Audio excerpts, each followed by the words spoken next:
वो कौन से नबी है जिसका नस्ल जो है ना बेटी से चला है? इसका नस्ल बेटी से चला है।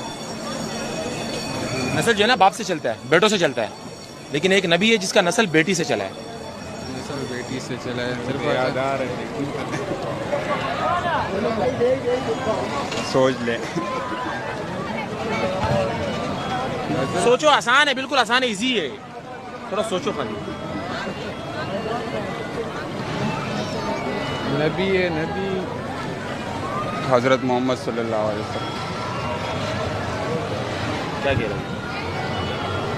हाँ सही। बिल्कुल सही कहा इसने, हज़रत मोहम्मद सल्लल्लाहु अलैहि वसल्लम की नस्ल जो है ना बेटी से चला है।